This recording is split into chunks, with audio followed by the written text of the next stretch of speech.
Hello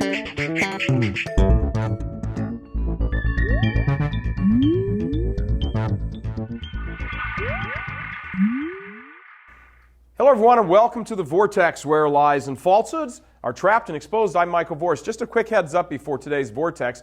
Real Catholic TV will be in Irvine, California this coming Saturday, October 15th, for a day-long conference on the laity, sponsored by the splendid group Truly Catholics. We've attached a link on this page with the email address for you to register. If you can, it'd be wonderful if you could come and say hello and spend a day with like-minded Catholics. Now, on to the issue at hand. You will oftentimes hear modernists in the church and their spiritual brothers in the liberal politics world talk about the question of morality in such issues as poverty and social justice. In fact, they place these issues on the same level as the direct taking of innocent human life as happens in abortion.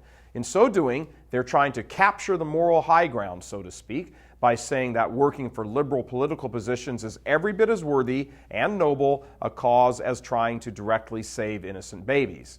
Well, they're wrong. And moreover, there are many things in the world of politics that can be treated as an aspect of morality, every bit as important as social justice issues, their version of social justice issues. For example, take taxation. There comes a time when government leaders cross a line and their economic policies become immoral because of the undue burden they place on families. Families are the basic building block of society, and to continually push economic strategies that make it more and more difficult for families to make financial ends meet is immoral. Let's look at one specific area and the consequences. Most of us are familiar with those horrible, tedious tax forms we have to file by April 15th every year. If you have children, you get a certain dollar deduction per child. In other words, you get to exempt, hold back part of your income from being taxed because the government admits that having children costs you money. So a certain percentage of your income is protected, so to speak, from taxation depending on the number of children you have. Now, in 1946, right after World War II, the percentage of a family's income that was protected from being taxed if you had 2 children was 68%.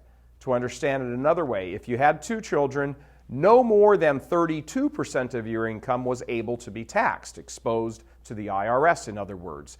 More than 2/3 of your income was therefore unable to be taxed. The logic is simple. Kids are expensive, and in order to keep families able to provide for their children, taxes were low so that parents could keep most of their money and keep their families financially stable.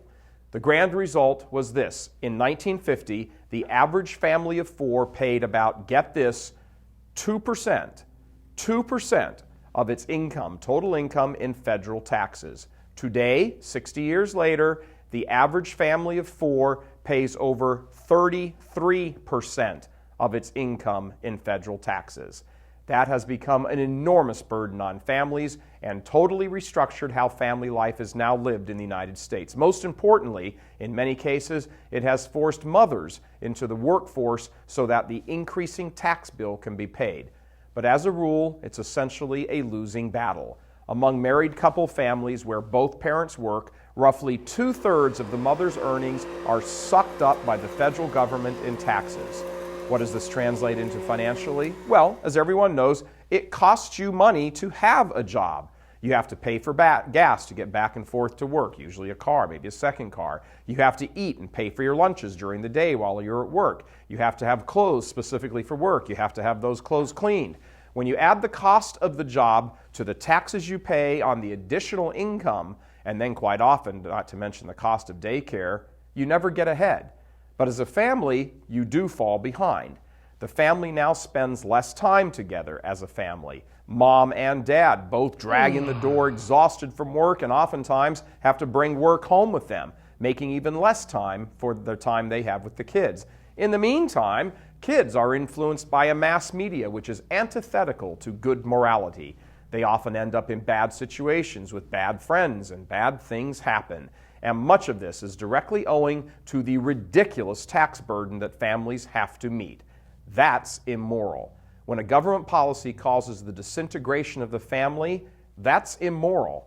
That's why when a White House like Obama's keeps piling up debt on debt, trillions of dollars in debt, which will either bankrupt the country or cause an even heavier tax burden to be borne by families, all in the name of fighting for social justice, blah, blah, blah. It's immoral. Be very careful with the idea of wealth redistribution, all in the name of so-called justice initiatives like immigration reform and paying for an education for everyone. Many times, those programs, which are questionable at best with regard to their effectiveness of lifting people out of poverty, are being financed by the dissipation of otherwise stable families, which in the end increases poverty, certainly of the soul as well of the body. Liberal government policies are not what they claim to be. On one hand, they kill children directly by the millions.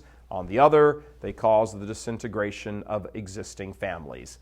Nothing moral about any of that, regardless of the claims. God love you. I'm Michael Voris. Please help us keep delivering these kinds of messages that so desperately need to be heard and acted on. Join RealCatholicTV.com today as a premium subscriber. Become immersed in the faith established by Jesus Christ.